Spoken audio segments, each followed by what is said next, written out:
Going into next season for the LA Clippers, there is one question looming when we talk about looking towards the future. Do the Clippers need to open up the Intuit Dome in the 2024-25 season with stars on the roster? Going to be talking about it all on today's Locked On Clippers. You are Locked On Clippers, your daily Los Angeles Clippers podcast, part of the Locked On Podcast Network, your team every day.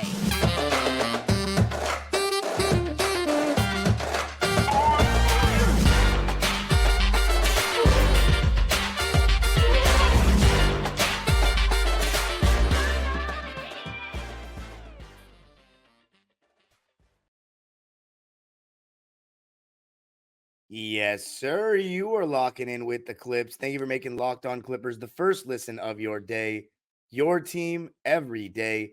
I'm your host, Darian Vaziri, born and raised in LA and going into my 19th season as a Clipper fan this fall.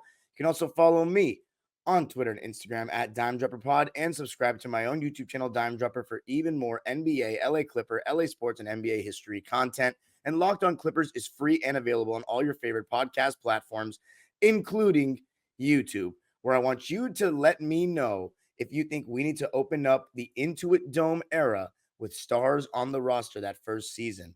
And in this episode, I'm going to be talking about the reality of the situation, what I think Clipper Nation thinks and wants, and then the verdict at the end of whether or not we need to open up the Intuit Dome with stars on the Clippers. So, being that I am a diehard Clipper fan for 19 years straight going into, and I go to games all the time, I think, and have my whole life, I think I'd be a pretty good person for this particular topic. Now, it's actually not something that I've discussed with myself, to be honest, like internally. I haven't actually answered that question. I know what I want, but what I want is not necessarily indicative of what all of Clipper Nation wants or what, more importantly, the people that go to Clipper games want. And that's something I'm going to be talking about in just a second. But I just want to first apologize to everybody because this episode was going to be out on Friday, but my computer has reached a point where I keep saying, and I know I'm annoying because I think I've mentioned this on the show multiple times, but I'm trying to get it refurbished because it's getting so hot so quickly sometimes when I'm recording and I have all these, because I record my audio separately from my video. So then the people, all you Spotify and Apple podcast listeners or wherever you're listening to your podcast are getting solid audio quality. And then I sync that up with the YouTube as well, instead of just using the audio from the StreamYard video that I record. But this week, sadly, until I send it in next weekend, is going to be from the StreamYard audio. So if you hear a slight change in the audio quality, that's because it's just temporary. I don't think it'll be bad, but it may not be as crisp as it normally is because I'm not using a separate audio application to prevent my computer from literally burning up like a furnace. So this week, sadly, I don't know if it's going to actually sound any different, but apologizing in advance if it doesn't sound as good as normal. It's off the StreamYard audio. But anyway, let's get right into the topic of discussion. Here's the situation. Clipper games are not necessarily, in the Donald Sterling era, they were advertised as, come watch the stars of the league beat up on the Clippers for a very reasonable price. That was the advertising campaign. Come watch the best teams in the league for a reasonable price that obviously you're not going to be able to do going to a Laker game, and come watch them. And through that, sometimes you'll get natural people that started having favorites on the Clippers and started enjoying the experience. Maybe they started going with their parents all the time, kind of like me, and eventually started liking these guys and supporting the underdog that was the LA Clippers. But that being said, it wasn't until Lob City, and this is why I really stress, whether it's on my podcast, Dime Dropper, or this show, how much Lob City did for the Clippers, their perception, even within Los Angeles. The second we got Blake Griffin, or should I say that first season with Blake, it only took a couple of months, but before you knew it, we were selling out every game because he was worth the price of admission. He was electric. He would do something spectacular every single time you attended a game and watched number 32 on the Clippers play. And when we got Chris Paul, now you knew there was going to be consistent winning. So for years, 6 straight years, I believe, we had a sellout streak. Sellout streak. This is the LA Clippers we're talking about. And obviously, having Steve Ballmer as the new owner definitely helped because now you're believing in a long-term vision, not just a potential flash in the pan with Chris Paul and Blake, and then Sterling goes back to his cheap ways. So I started seeing the picture, even though I grew up going to games with a lot of empty seats, what it felt like to be a sellout every single night I went to a game. And I'm not going to lie, in 2018 and 19, I was in college at UMass. But when I came to games during winter break, especially 2019, and I saw empty seats again, it kind of felt a little shocking for me because here I was having gotten used to seeing Clipper games sold out, which is not the norm. And now we're back to, oh man, we don't really have any stars on the roster. People don't seem to care as much anymore. Of course, the Clipper fans are going to show up. But what about the other fans, the many other people that make up a Clipper game, whether it be Laker fans in disguise or just the basketball fan in LA that doesn't support a team, or the transplant that's a Knicks fan from New York that's living in Los Angeles and wants to see good basketball, and the Clippers are more affordable? What about the group that's won Clipper tickets for a little group field trip? Sometimes they do that kind of stuff. Because see, if you're not from LA, you don't realize these things. Or a recreation center's camp team. Like, this is what the Clippers do. They are the affordable alternative. They do these kind of deals and stuff and invite like church groups, boys and girls clubs, this kind of thing in the 300 section. I remember my senior year in high school, at a public high school, there was an event where you like 200 kids or something went. I don't even actually, that may have been an exaggeration on the number, but like 50 kids or so went to a Clipper game, regular season game in the 300 section, and were like chaperoned by a teacher. Like, these are the kind of things that go down at Clipper games. It's also a very kid-friendly experience for children that have never been to a basketball game. Laker games are a lot different. So what I'm trying to get at is the reality of the situation is Clipper fans, you go to a Clipper playoff game, yeah, a large majority of them are Clipper fans. I'd say a good 70% probably. But in the regular season, no. The Clipper fans, see here, don't get it twisted. Yeah, Clipper fans may not be the loudest bunch, but let me tell you something. Clipper fans are not quiet. They're pretty enthusiastic. The thing is, we are a secondary team in our city.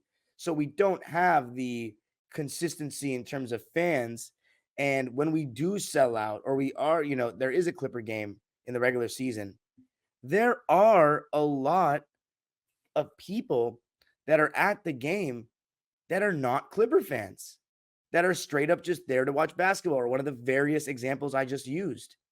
And that's the reality of the situation, is that here's how I see it, right? And the reason I brought up those years is when we got Kawhi and Paul George back to sell out every night. 2019-20, before the shutdown for COVID, Clippers were 100% attendance and top 10 in the league in the total number. And mind you, Staples Center has less capacity than some of the other stadiums. 2022, we don't have Kawhi. Now this is post-COVID, so it took people a little bit of time to, fully get back into sell out games and being comfortable around that many people. A lot of people were a little hesitant. I remember, especially in the beginning of the season, but I had a harsh reality that season. And that was that Paul George wasn't putting asses in the seats guaranteed. I thought having Paul George, having just been to the conference finals for the first time, that would guarantee that we'd still sell out. But I remember going to a game very early in the season against the Cleveland Cavaliers, and it was barren. It was empty in the 300 section, and the lower bowl was not a pleasant sight. It was like the old days, and we had Paul George on the roster and had just had our most successful season in franchise history. I was worried, and that's why I started going to games even more than I did when I was a kid. Obviously, now I can pay for the games myself and drive myself, which obviously, as a kid, I didn't have that luxury. But I remember on one of my videos at that Cleveland game on Dime Dropper, I said, Clipper fans, get to the games, because right now we're not selling out, and it's looking a little bit disappointing, to say the least. We need to be there. And if I'm not going to be there, who is? So you fast forward to this year, right? Now let me read the attendance stats for 2022. Clippers in 2022 were 17th in attendance and only 89% of the arena filled on average. Now, this season, when we had Kawhi, there were some sellouts, but if you recall, this being my first season as Locked On Clippers host, when we'd sell out, I'd say the number on this channel. I'd be like, it's the 8th sellout of the season because we weren't selling out every game, even with Kawhi. And you know why that is? Because people don't know which stars are playing on a given night. That's the simple fact. When Kawhi and Paul George were playing, and they were playing a little bit consistently, December, January, and then before Paul George went down, we were starting to sell out again fairly frequently. But it was that beginning of the season where we didn't know. And I think the rock bottom was when we played Sacramento in late November, early December, and no Paul George, no Kawhi Leonard playing, and they were day to day for like a while. And the fans are like not interested anymore. Like, what's happening? It's the same old stuff. And that's when the complaining about load management got to an all-time high. And later that week, you saw them play against the Charlotte Hornets in Charlotte. But this season, same thing, 17th place, but the percentage went up to 92. So as I said, we did have more attendance, but that's middle of the pack, even with Kawhi Leonard and Paul George. So you know what that's telling me? That we need to have a really good team to be consistent sellouts, just like other teams. The only teams that'll sell out even when they're trash are the Lakers, the Knicks, and the Celtics. I don't know what other teams really sell out every night when they're garbage. The reality of the situation is it's not just about Clipper fans. It's about the general population of LA that attends Clipper games and whether they want to see stars. And the answer is yes. But coming up, what about Clipper Nation, the core of the people that should care about this topic and they're going to be attending games? What do they think? Going to be talking about that coming up.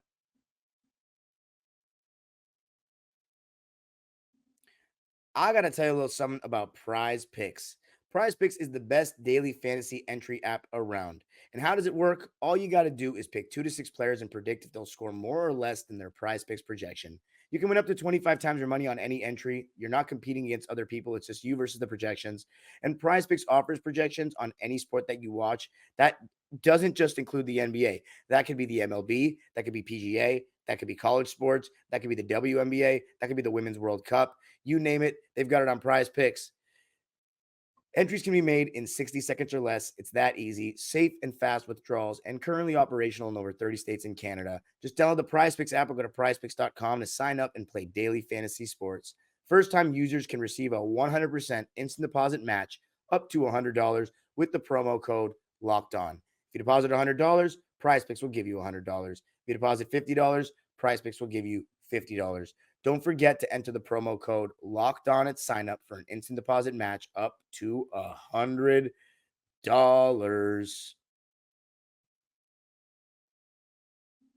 All right, it's time to talk about the most important piece of the puzzle, and that is Clipper Nation, the best fan base in basketball in terms of loyalty. And that's where I'm going to start this off with. We're the most loyal fan base in the NBA. Doesn't matter who's playing in terms of Clipper fans. Clipper fans will show up to the Intuit Dome. We're going to be so excited to have our new arena. Clipper fans are ecstatic about this. It's going to be state of the art. And no matter who's on the team, whether it's Paul George and Kawhi playing, so in that way you have, if that's the case, you have stars headlining your arena. But even if they're not, if it's the first year of a rebuild, I think Clipper fans are going to be, because if it's the first year of a rebuild, that means this upcoming season probably did not go well. And I think Clipper fans are going to be so excited to move on.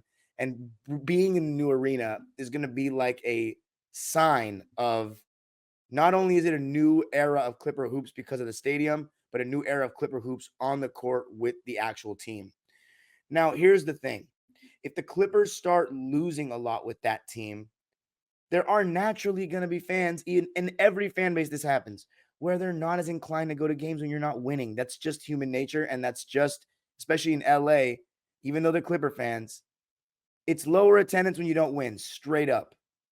But being that it's the Intuit Dome, I think Clipper fans are going to be fine.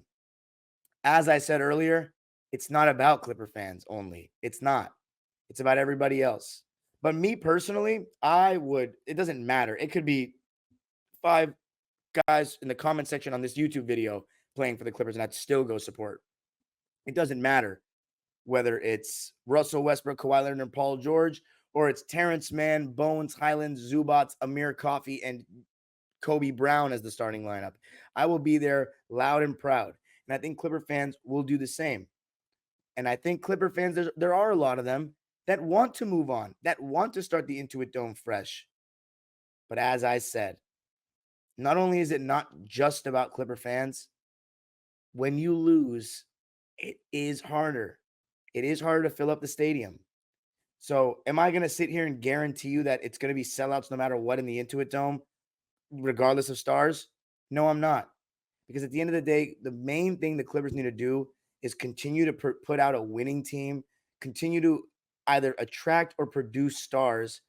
And this stadium is only going to help them just continue to build more fans in LA, especially the younger generations that are growing up with an actual choice.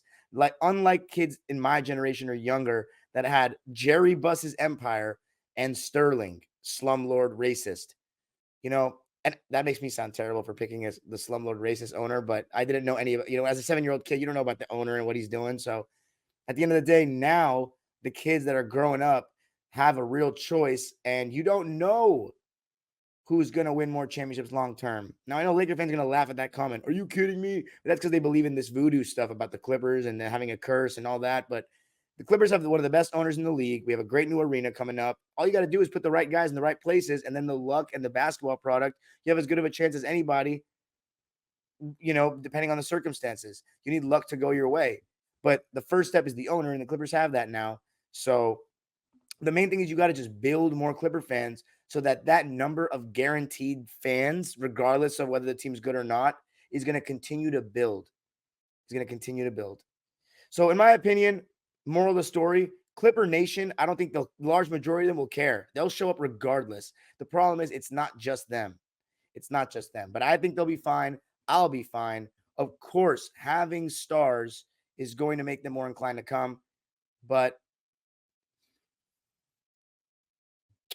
having stars is going to make them more inclined to come, but I still think a large percentage of them will come regardless. But coming up, I'm going to give the final verdict. Do the Clippers need to open up the Intuit Dome with stars?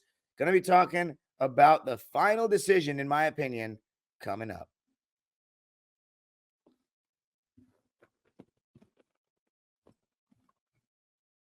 All right, so here it is. After thinking about it a lot, and I did think about this a lot, I had to take my own personal emotions out of it. Because here's the thing. If the Clippers open up with a rebuilding team, we don't have much draft capital. If we rebuild, we're, next season. When I say next season, I mean this first year in the Intuit Dome, not this upcoming one. We're not going to be very good. That's probably not going to be very good. So if we're not going to be very good, I don't think we'll sell out every game. And having a brand new arena and not having a bunch of sellouts right away is not the best look. Now, a big question I also have about the arena is at Staples Center, we get a lot of closeted Laker fans coming to games, whether they're the ones that stay neutral and silent or just enjoying the basketball, or the ones that are actively going to the game and rooting against us. I wonder if the Intuit Dome will prevent less Laker fan infiltration. Now, granted, it's basketball in a night in Los Angeles, and Laker fans are everywhere, so you're still going to get them. It's just a matter of, does the proportion or percentage of them decrease when it's not the Lakers stadium that we share with them, where they're not going to a game and seeing Magic Johnson's statue outside or covered banners they can make fun of, or the same stadium that their favorite team plays in. Now it's all us, our area. You know what I'm saying? It's Clipper Central. So does that make them less inclined to come? I hope that's the case. But I really hope to see, or I don't know I don't know if I'll use the words I hope to see, but I'm just curious to see what it looks like in terms of the percentage of Clipper fans in this new arena that's tailored for us. But my verdict is this. This is still Los Angeles. And if you have a terrible Clipper team going into the new arena and aren't selling out and having great attendance, that's a really bad look. So in my opinion, do they need to keep rolling with this team? Not necessarily, but I think they have to have at least one star. At least one. I love Terrence Mann, Bones Highland, these guys, and I think Clipper fans love them too. But that's not going to guarantee everyone, even if it's just Westbrook and a bunch of other people, a bunch of other young players. Good enough. Westbrook will put butts in the seats, but you need to at least have one star. And am I saying this with confidence? No, I'm not. I could be wrong. One star may still not be enough, especially depending on who it is. And listen, here's my ultimate counter argument though in terms of Clipper Nation is like, what's the difference between having no stars on the roster and then having stars that don't play? You know what I'm saying? And a lot of times with Kawhi Leonard and Paul George, you don't know if they're playing, and that's a huge problem. And that's part of why we don't have consistent sellouts anymore. But anyway, I do think we need a star. That's my verdict, my final decision. I do think we need at least one star because it's just not a good look. I'd be ecstatic, to have a new era if this fails again and just support these new guys that play hard, hopefully young players. But not everyone's like me. And it's not just Clipper fans that go to these games. And that's why I think we need to at least have one star. You would say the more the merrier, but I also am thinking about the team and winning. And I don't know if Paul George and Kawhi Leonard, depending on what they do this season, should deserve another chance going into the Intuit Dome just because they're stars. But anyway, that's it for this episode. Let me know what you think. Do you think we need to open up the Intuit Dome with stars? It seems like Steve Ballmer, being that it's the Clippers, is leaning towards opening it up with stars. But who knows? I think a lot of it depends on how this season goes because there's a chance Clipper fans will start getting fed up. And a lot of them have been fed up. But thanks for listening. You can follow me on Twitter and Instagram at DimeJumperPod. Subscribe to my own YouTube channel, Dime Jumper, for even more content. And remember to subscribe to Locked On Clippers and hit the notification bell. Let me know how the audio sounded, even though I'm using it, because I'm using a different source. But let me know. The age-old proverb continues. Go Clippers.